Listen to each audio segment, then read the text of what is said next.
I will now hear. What say you of this gentlewoman?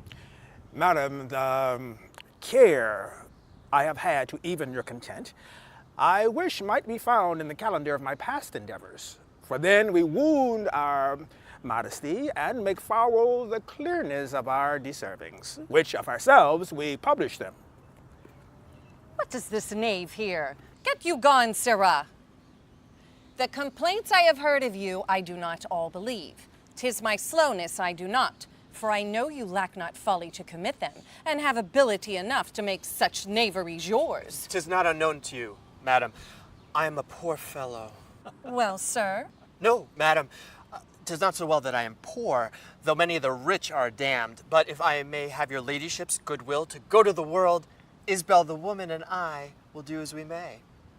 Wilt thou needs be a beggar? I do beg your goodwill in this case. In what case? In Isabel's case, and mine own. Service is no heritage, and I think I shall never have the blessing of God till I have issue on my body. For they say, barns are blessings. Tell me the reason why thou wilt marry.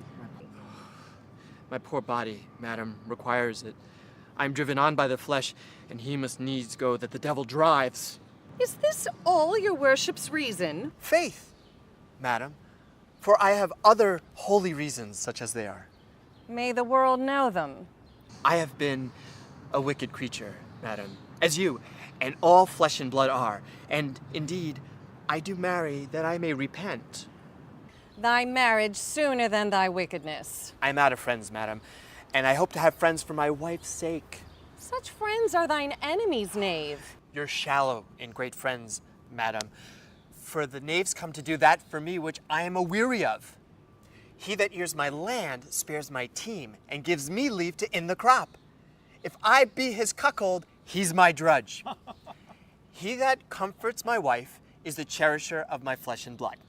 He that cherishes my flesh and blood loves my flesh and blood. He that loves my flesh and blood is my friend. Ergo, he that kisses my wife is my friend. If men could be contented to be what they are, there were no fear in marriage. For young Charbon the Puritan and old Poysum the Papist, howsome'er severed their hearts are in religion, their heads are both one.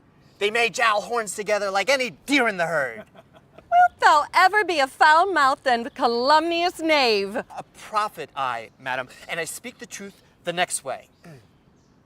For I the ballad shall repeat, which men full true shall find. Your marriage comes by destiny, your cuckoo sings by kind. Get you gone, sirrah. I'll talk with you more anon. May it please you, madam, that he bid Helen come to you. Of her I am to speak. Sirrah, tell my gentlewoman I will speak with her. Helen, I mean. Was this fair face the cause, quoth she, the Grecians sacked Troy? Fond done, done fond, was this King Priam's joy.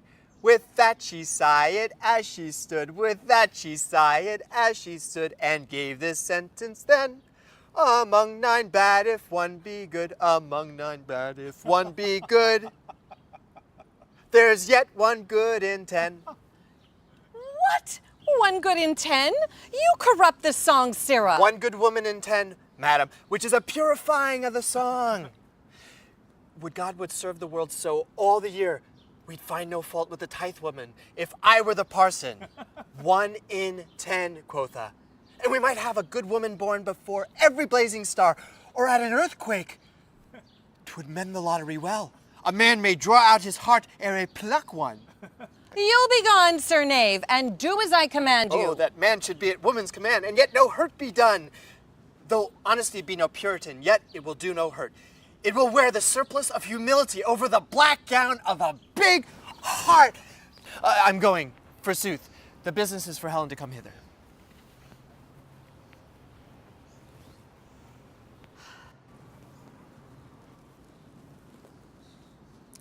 Well now. I know, madam, that you love your gentlewoman entirely. Faith I do. Her father bequeathed her to me, and she herself, without other advantage, may lawfully make title to as much love as she finds. There is more owing her than is paid, and more shall be paid her than she'll demand. Madam, I was very late, more near her than I think she wished me. Alone she was, and did communicate to herself her own words to her own ears, she thought. I dare vow for her they touched not any stranger sense.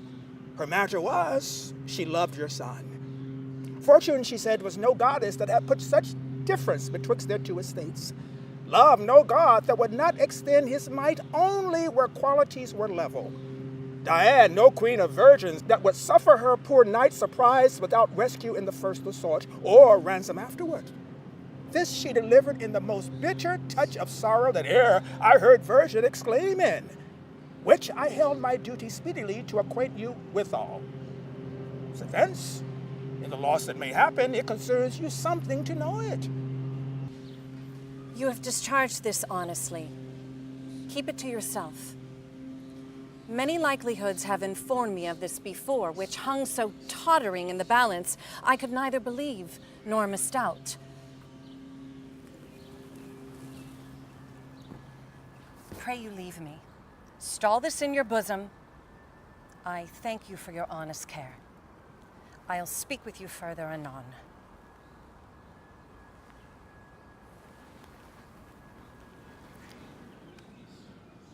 Even so it was with me when I was young. If ever we are nature's, these are ours. This thorn doth to our rose of youth rightly belong. Our blood to us, this to our blood is born. It is the show and seal of nature's truth, where love's strong passion is impressed in youth. By our remembrances of days foregone. Such were our faults, but then we thought them none. Her eye is sick on it. I observe her now.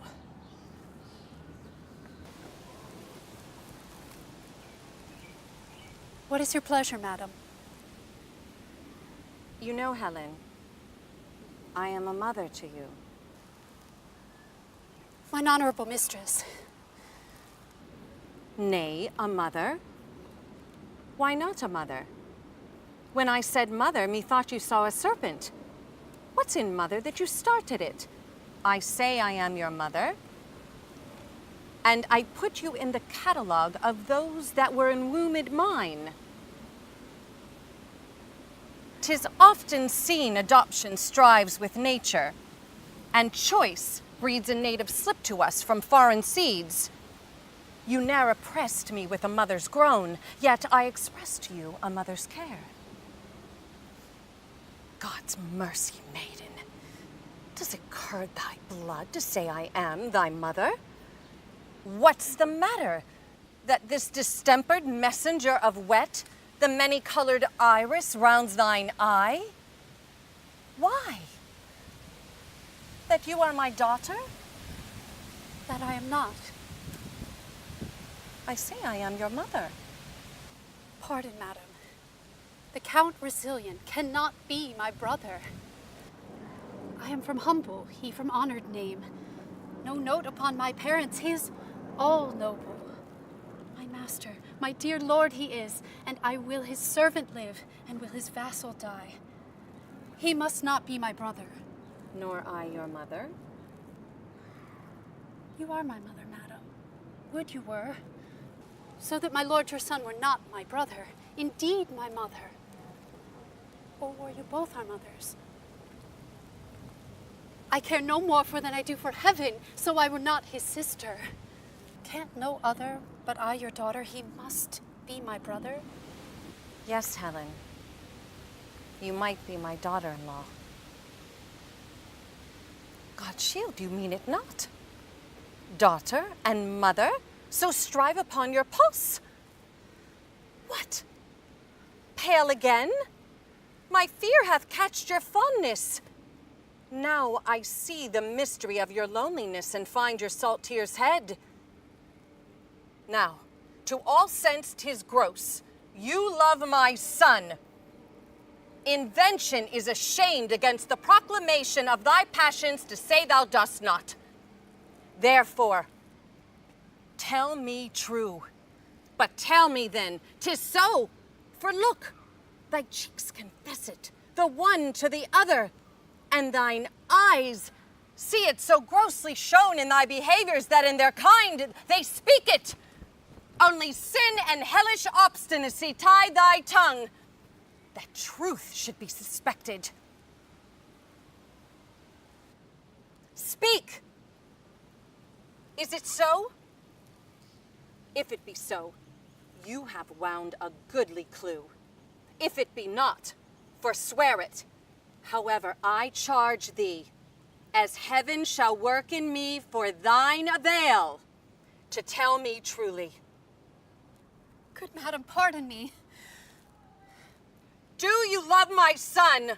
Your pardon, noble mistress. Love you, my son? Do not you love him? Madam. Go not about. My love hath in it a bond whereof the world takes note. Come, come. Disclose the state of your affection, for your passions have to the full appeached. Then I confess.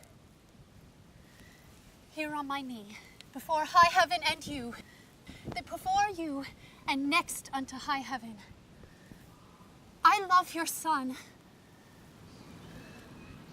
My friends were poor, but honest. So's my love.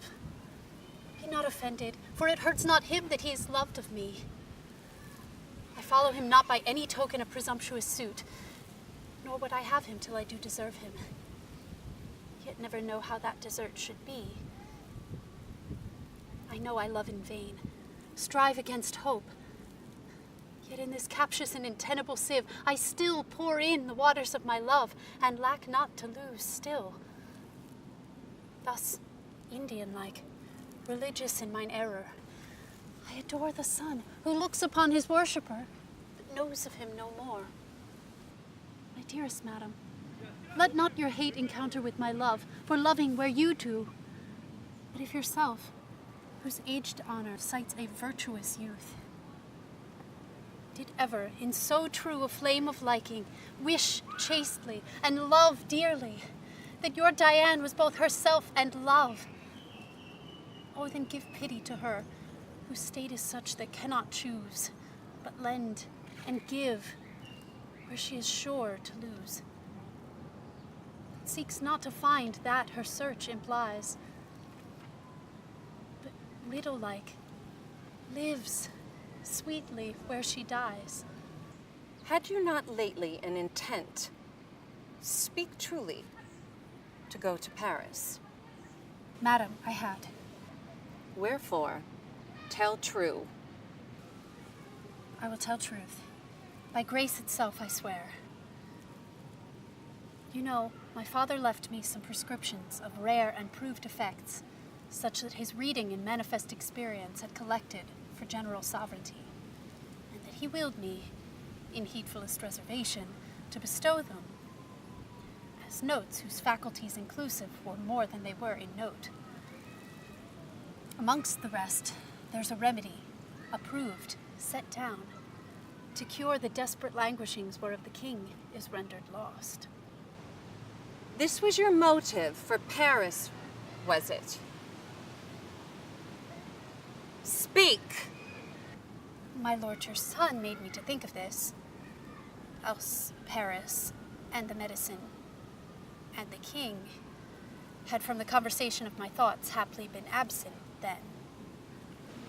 But think you, Helen, should you tender your supposed aid, he would receive it. He and his physicians are of a mind. He, that they cannot help him. They, that they cannot help. How should they credit a poor unlearned virgin when their schools, embowed of their doctrine, have left off the danger to itself? There's something to it more than my father's skill, which was the greatest of his profession. That his good receipt shall for my legacy be sanctified by the luckiest stars in heaven. And if your honor would but give me leave to try success, I'd venture the well-lost life of mine on his grace's cure, by such a day and hour. Dost thou believe it? Aye, madam, knowingly.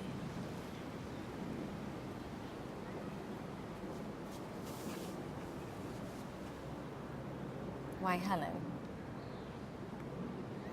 thou shalt have my leave and love, means and attendance, and my loving greetings to those of mine in court.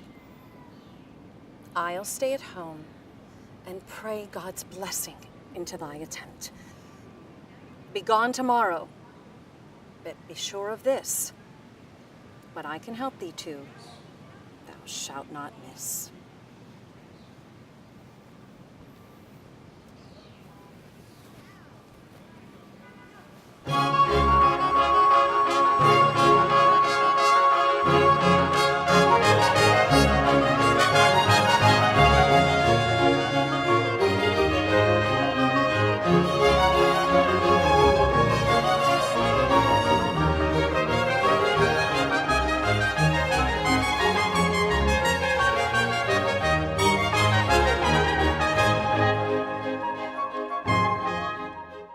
Heather Berman.